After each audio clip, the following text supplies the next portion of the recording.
प्रिय विद्यार्थियों, हार्दिक स्वागत। हवा का काम है चलना, दिए का काम है जलना। वो अपना काम करती है और मैं अपना काम करता हूं। आप सभी का एक बार पुनः हार्दिक स्वागत है आपके अपने चैनल पाथफाइंडर आईएएस में। आप सभी के अनुरोध पर, सभी विद्यार्थियों के आग्रह पर आज मैंने अपनी इस ब्रह्मास्त्र सीरीज को एक विशेष टॉपिक पर फोकस किया है और वो टॉपिक है विजयनगर साम्राज्य।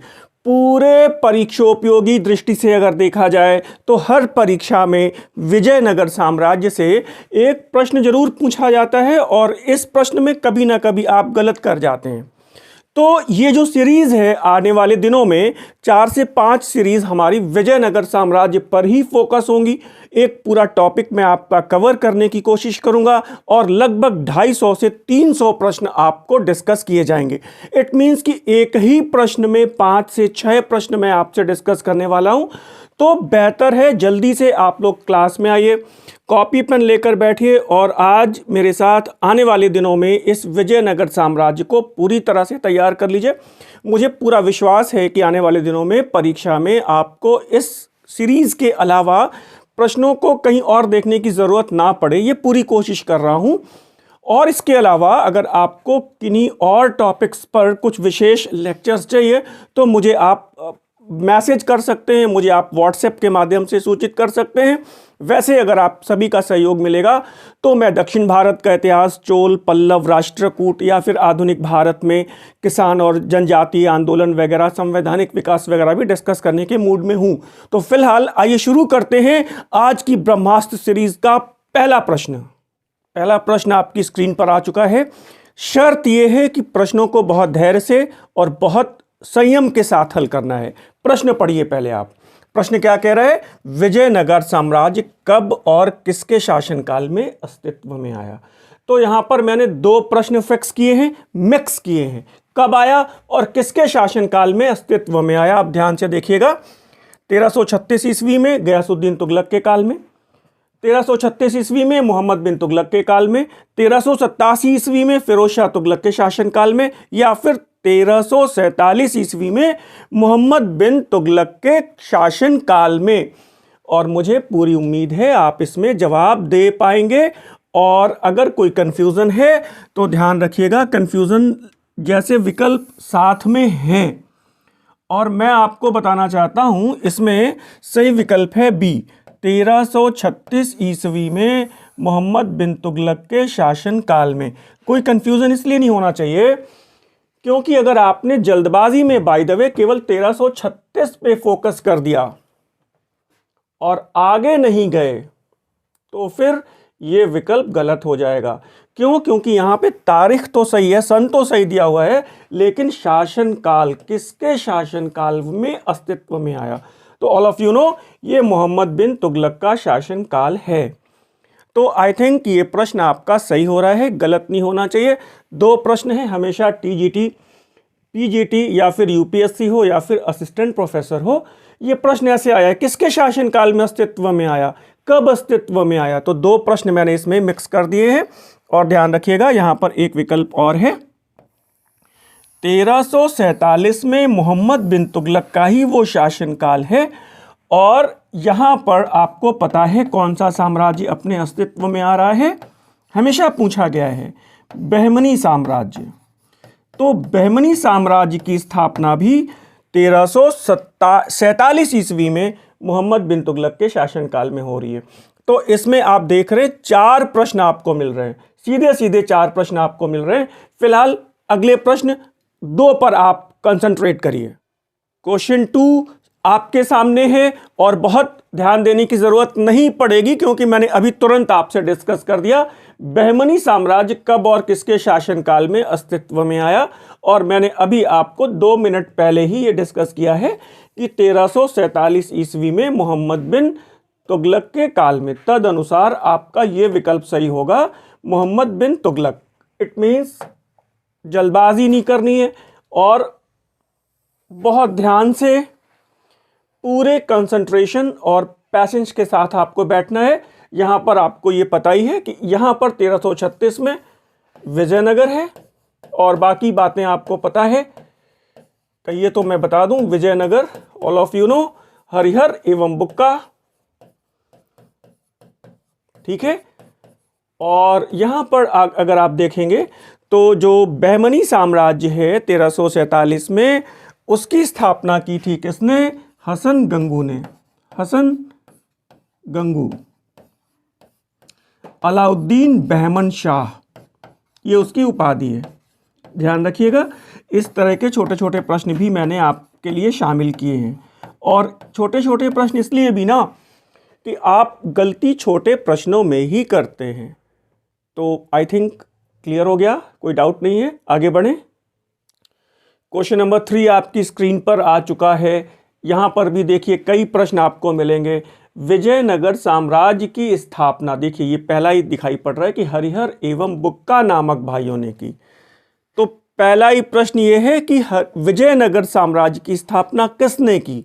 तो हरिहर और बुक्का नामक भाइयों ने की। अब प्रश्न आपका ये है, किस संत की प्रेरणा से की? वो सायणाचार्य हैं, वल्लभाचार्य हैं, विद्यारण्य हैं, या फिर अल्लासानी पेदन्ना है। 4 विकल्प आपके पास हैं। रिप्लाई करिए और खाली मत बैठिए।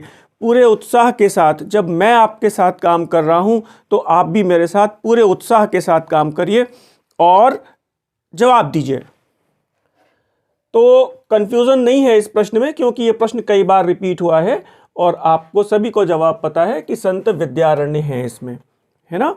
और इन्हीं की प्रेरणा से दोनों भाइयों ने, हरिहर और बुक्का नामक भाइयों ने, विजयनगर साम्राज्य की स्थापना की थी। क्लियर हो रही है बात?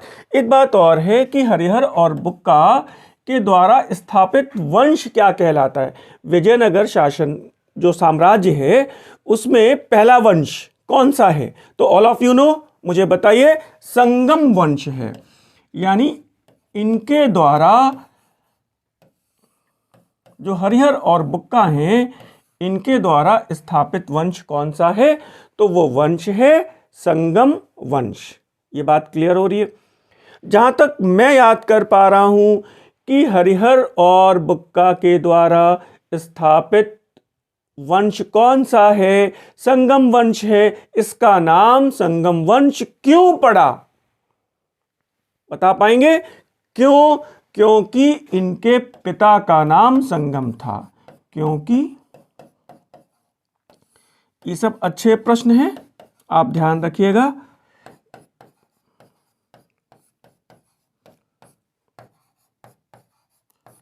और आप सब ये सोच कर रखिए कि आपको क्या क्या टॉपिक्स पढ़ने हैं। किसी भी एक छात्र का जो भी टेक्निकल, आप मुझसे कठिनतम टॉपिक्स पे बात करिए। जो आपको सबसे कठिन लग रहा है वो मैं डिस्कस कर दूंगा यहाँ पे, प्रश्नों के माध्यम से भी, और उस प्रश्न से जुड़ी हुई तमाम बातें हैं वो सारी बातें डिस्कस करेंगे। ठीक है, बशर्ते कि लगातार आपका क्लास में उपस्थित होना अनिवार्य है। चौथा प्रश्न देखिए, क्वेश्चन नंबर 4 आपकी स्क्रीन पर आ चुका है और आप देखिए, दक्षिण में बहमनी साम्राज्य की स्थापना किसने की? और यहां पर ऑप्शंस हैं ताजुद्दीन फिरोज, मलिक अंबर, महमूद गवां और हसन गंगू। और जैसा कि मैंने आपसे अभी डिस्कस किया, बहमनी साम्राज्य की स्थापना हसन गंगू ने की। कब की? 1347 में की। ठीक है ना, 1347 में की। किसके शासनकाल में की? मोहम्मद बिन तुगलक के शासनकाल में की।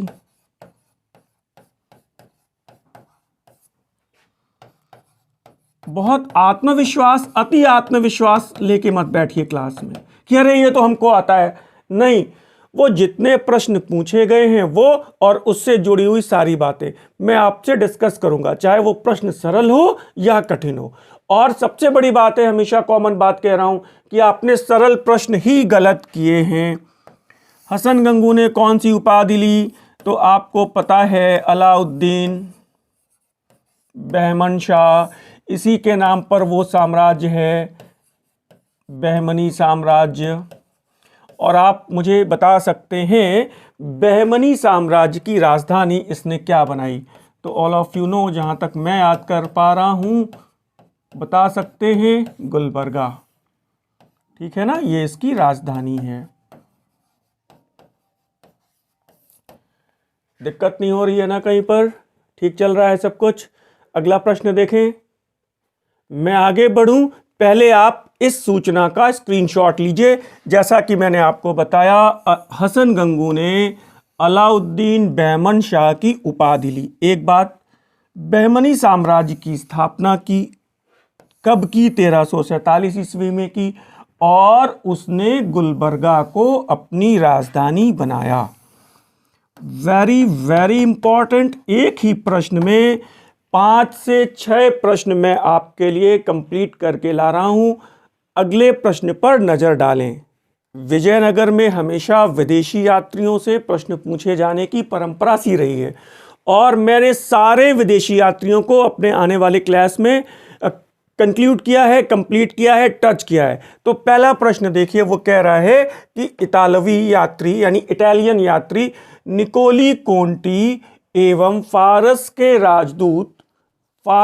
राजदूत अब्दुल रज्जाक ने किस विजयनगर सम्राट के शासनकाल में विजयनगर की यात्रा की? ऑप्शन पहला कृष्णदेवराय, देवराय द्वितीय, फिर कह रहा है देवराय द्वितीय एवं देवराय प्रथम, फिर कह रहा है बुक्का द्वितीय और कृष्णदेवराय, और फाइनली ऑप्शन है देवराय प्रथम और देवराय द्वितीय। मुझे जवाब दे पाएंगे क्या आप?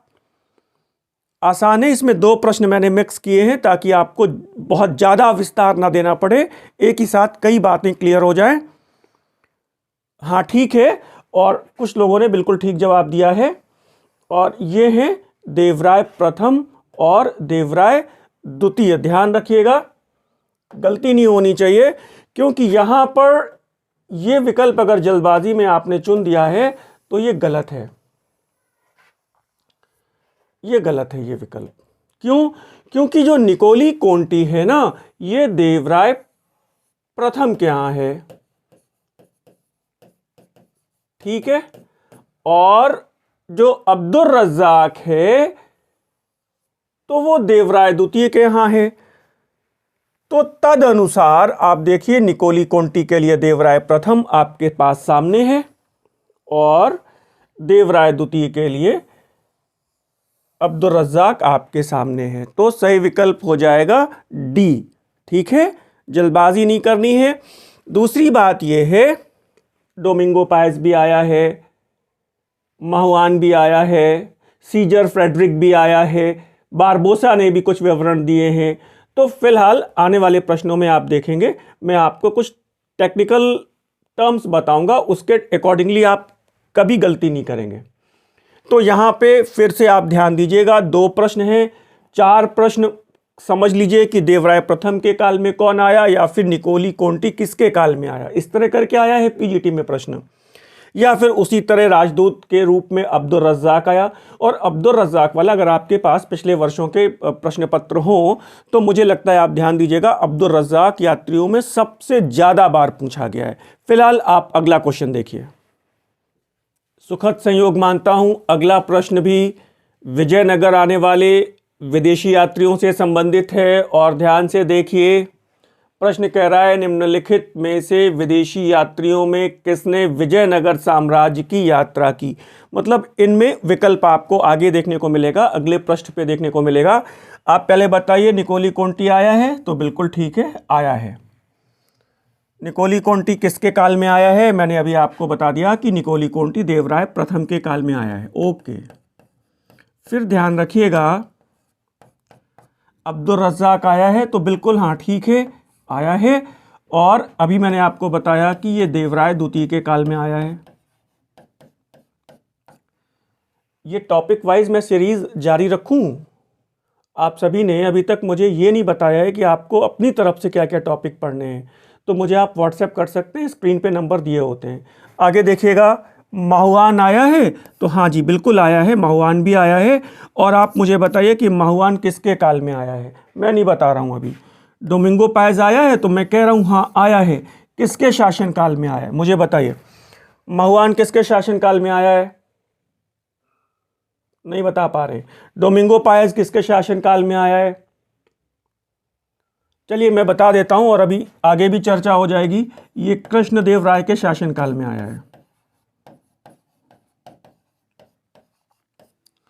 ठीक है, महुआन मल्लिकार्जुन के शासनकाल में आया है। नूनिज आया है? हाँ आया है, बिल्कुल ठीक है। अब आप मुझे बताइए नूनिज किसके शासनकाल में भारत आया है? मैं नहीं बता रहा हूं। मार्को पोलो क्या विजयनगर आया है? तो मैं बता दूं, मार्को पोलो विजयनगर में नहीं आया है। मार्को पोलो पांड्य राज्य की यात्रा पर आया था, जहां तक मैं याद कर पा रहा हूं। तो तद अनुसार यहां पर आपके पास ये कह रहा है किन यात्रियों ने विजयनगर साम्राज्य की यात्रा की। तो 1 2 3 4 5 सभी आए, केवल छठवां नहीं आया, मार्को पोलो नहीं आया। तो अगले पृष्ठ पे आप पहले विकल्पों को देखिए, बहुत सावधानी से चुनिएगा। विकल्प आपके सामने है, तदनुसार 1 2 3 4 5। तो आपके पास यहां पर विकल्प है ए, सही विकल्प है ए, सभी आए। और कभी कभी इन यात्रियों को शासकों के साथ मैच दी फॉलोइंग में भी पूछा जा सकता है।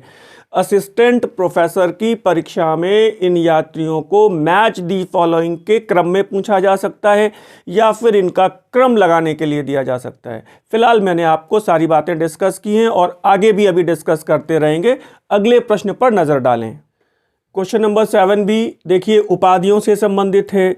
उपाधियों से, कृष्णदेव राय से, साहित्य से बहुत सारे प्रश्न हैं, विदेशी यात्रियों से बहुत सारे प्रश्न हैं। तो प्रश्न क्या कह रहा है, देखो आप, वेद मार्ग प्रतिष्ठापक की उपाधि किसने धारण की? वेद मार्ग प्रतिष्ठापक की उपाधि किसने धारण की? बुक्का प्रथम, देवराय द्वितीय, हरिहर द्वितीय और देवराय प्रथम। जवाब जल्दी से आना चाहिए और सही जवाब है बुक्का प्रथम। सही जवाब है बुक्का प्रथम, गलती नहीं होनी चाहिए।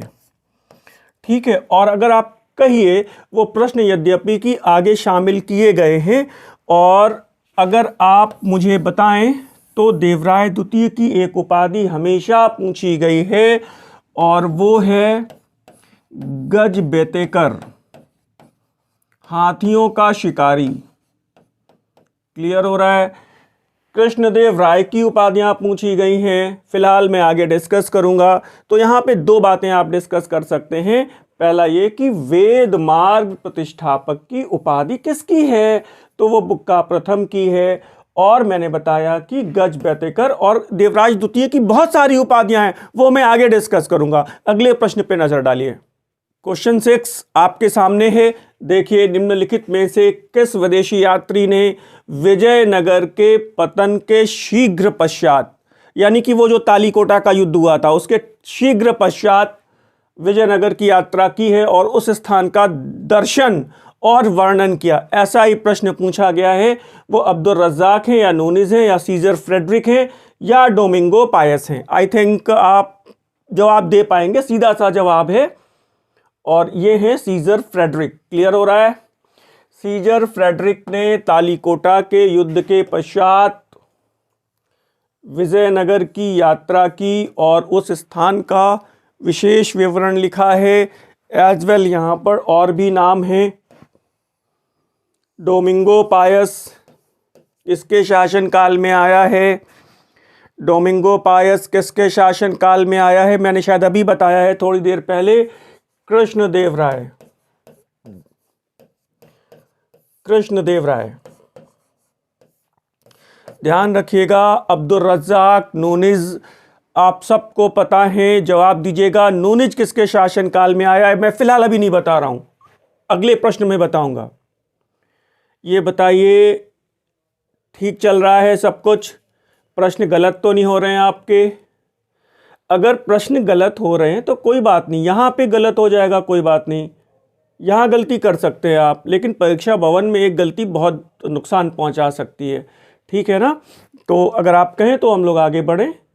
ये सीरीज़ कितनी आपके लिए लाभकारी साबित हुई, मुझे कमेंट बॉक्स में विशेष तौर पर सभी छात्र लिखकर बताएंगे।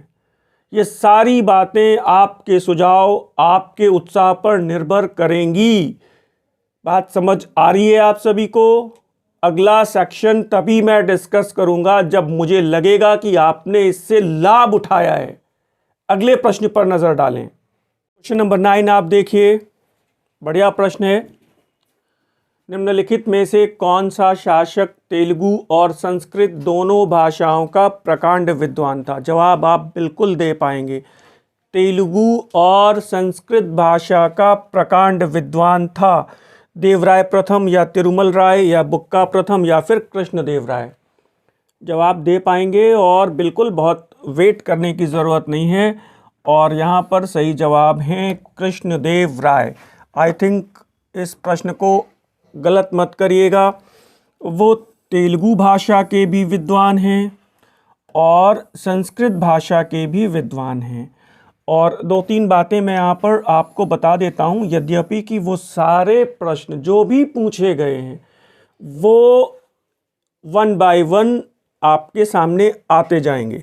जैसे कृष्णदेव राय का जो समय है वो तेलुगु साहित्य का स्वर्णकाल है, ये भी ध्यान रखिएगा। ये प्रश्न कई बार आया है कि तेलुगु साहित्य का स्वर्णकाल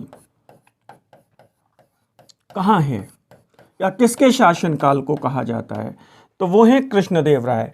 ये बात क्लियर हो रही है। अच्छा, आपने ये फॉन्ट मैंने चेंज किया है, फॉन्ट का कलर मैंने चेंज किया है और थोड़ा सा इसकी थिकनेस मैंने बढ़ाई है। ये पहले से बेटर हुआ है, ये बताइएगा। देखने में प्रश्नों को मैंने प्रश्न का कलर अलग कर दिया है, ऑप्शंस जो सही हैं उनके जो कलर हैं वो चेंज कर दिए हैं, फॉन्ट जो मैं लिख रहा हूँ वो अलग कर दिया है। सहूलियत हो गई है पहले से काफ़ी। ठीक है, ओके। ध्यान रखिएगा, इनके शासनकाल में जो एक प्रश्न और आता है, तेलुगु साहित्य के 8 प्रकांड पंडित जिन्हें सम्मिलित रूप से अष्टदिग्गज कहा गया है, अष्टदिग्गज कहा गया है या अष्टदिग्गज कहा गया है, कहाँ थे? तो all of you know Krishnadeva Raya के शासनकाल में थे, तेलुगु भाषा के विद्वान थे।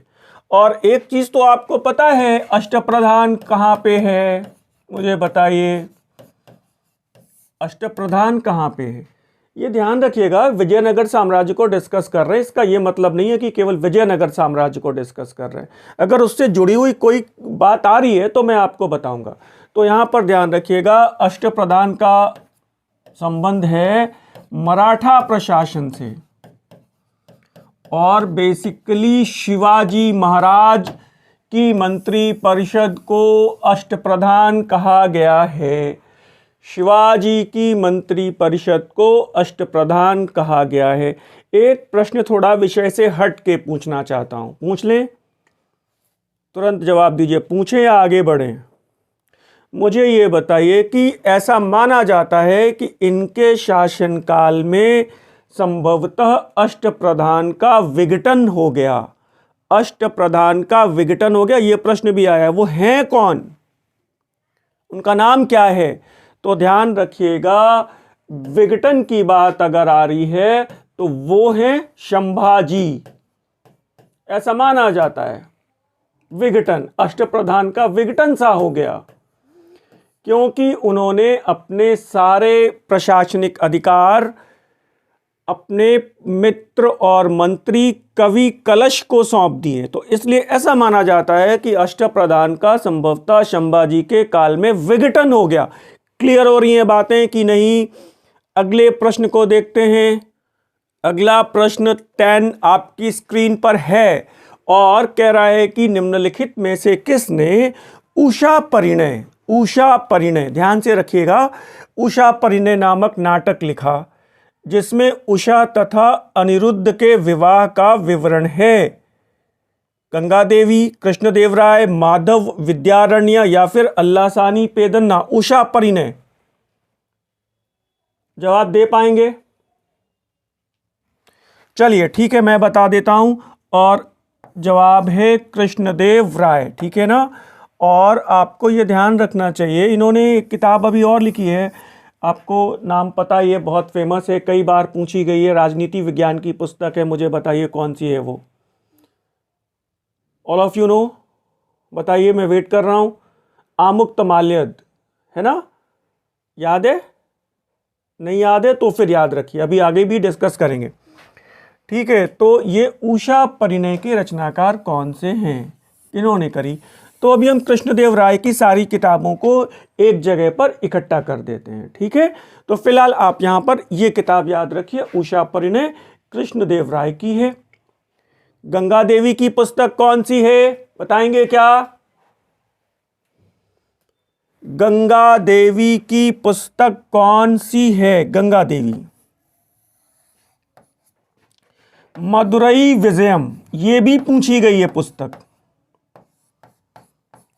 मैं याद तो सही कर पा रहा हूं, मदुरई विजयम, ये गंगा देवी की पुस्तक है, ठीक है ना, याद रहेगा। अमुक्तमाल्यद अभी मैंने आपको बताया कृष्णदेव राय की पुस्तक है, ये भी आपको पता है। अगले प्रश्न को देख लीजिए, क्वेश्चन नंबर 11 भी आप देखिए। जामवंती परिणय नामक संस्कृत नाटक का रचनाकार कौन है? जामवंती परिणय नामक संस्कृत नाटक का, तो यहां पर देखिए कितने प्रश्न हैं। पहली बात तो यह है कि जामवंती परिणय संस्कृत में है, क्या है? नाटक है। किसने लिखा है? कृष्णदेव राय हैं, या फिर पेदन्ना है, या फिर तेनालीरामन है, या फिर तिम्मन है? बता पाएंगे? और यहां पर भी जवाब है कृष्णदेव राय, ठीक है, यहां पर भी जवाब है कृष्णदेव राय। और जामवंती परिणय के रचनाकार हो गए कृष्णदेव राय। यानी कि यहां पर अभी आपने पढ़ा उषा परिणय, एक किताब ये भी हो गई कृष्णदेव राय की। एक आपने अभी पढ़ी है, मैंने बताया है, और ये सबसे ज्यादा पूछी गई पुस्तक है इनकी, कृष्णदेव राय की आमुक्तमाल्यद। और तीसरी किताब यहाँ पर जामवंती परिणय। क्लियर हो रहा है? एक बात और बताइए, तेनालीरामन की पुस्तक कौन सी है? तेनालीरामन की पुस्तक कौन सी है? ये प्रश्न भी यूपीएससी में और असिस्टेंट प्रोफेसर में, नेट में, यूजीसी में कई बार आया है, आप सभी को जानकारी होगी। और मैं बता देता हूं, इनकी पुस्तक का नाम है पांडुरंग महामात्यमु। पांडुरंग महामात्यमु। क्लियर हुआ? बताइए, ठीक है, आगे बढ़ें। फाइनली क्वेश्चन नंबर 12, अब देखिए कृष्णदेव राय के द्वारा रचित ग्रंथ। देखिए ये तो सही हो गया कि किसने लिखा है, आमुक्तमाल्यद किसने लिखा है, तो कृष्णदेव राय। एक ही प्रश्न आपको यहाँ पे मिल गया। अब वो कह रहा है विशेष तौर पर किस विषय से संबंधित है? राजनीति से, धर्म से, सामाजिक विषय वस्तुओं से, या फिर आर्थिक गतिविधियों से? जवाब दे पा रहे हैं? तो ठीक है, और सही जवाब है राजनीति से संबंधित है। तो यहाँ पर भी आपको इस प्रश्न में कई प्रश्न मिल गए कि कृष्णदेव राय ने यहाँ पर कौन सा ग्रंथ लिखा है, तो ये बता रहा है आमुक्तमाल्यद। मैंने यही प्रश्न में जवाब दे दिया, इसमें भी मैंने कई प्रश्न मिक्स किए हैं। फिर ये बात कह रहा है कि वो किस विषय में संबंधित है, तो वो राजनीति से संबंधित है। और इसकी भाषा क्या है? तेलुगु है। ये बात क्लियर है? क्या इसमें संस्कृत का भी प्रयोग हुआ है, हाँ या नहीं? इस प्रश्न का जवाब मैं आपको अगले लेक्चर में देने वाला हूं। आज के इस लेक्चर में मैंने लगभग 60 से 65 प्रश्न डिस्कस कर दिए। एक ही प्रश्न में 2-2, 3-3 प्रश्नों को मिक्स करके आपकी परेशानी को आसान बना दिया है। तो आज का लेक्चर आपके लिए कितना उपादेय था, मुझे कमेंट बॉक्स में ज़रूर बताइएगा, तभी हम लोग आगे बढ़ेंगे सेकंड पार्ट के लिए। विजयनगर साम्राज्य में मैं आपसे 4 से 5 लेक्चर लेने वाला हूं। और इसके पहले कि मैं आज की आपकी क्लास को समाप्त करूं, आपके सामने ये मेरी बुकलेट है, जैसा कि मैं हमेशा आपको बताता रहा हूं। इसमें आपको एंशिएंट, मेडिवल, मॉडर्न की सारी जानकारी, परीक्षोपयोगी जानकारी मिलेगी। किताब की तरह नहीं है, ये एक रिविजनरी बुक की तरह है। अगर ये बुकलेट आप मंगाना चाहते हैं तो स्क्रीन पर दिए गए नंबरों पर व्हाट्सएप करके पूरी जानकारी प्राप्त कर सकते हैं। तो आज की बात को मैं समाप्त कर सकता हूँ। इजाज़त दें, धन्यवाद, नमस्कार।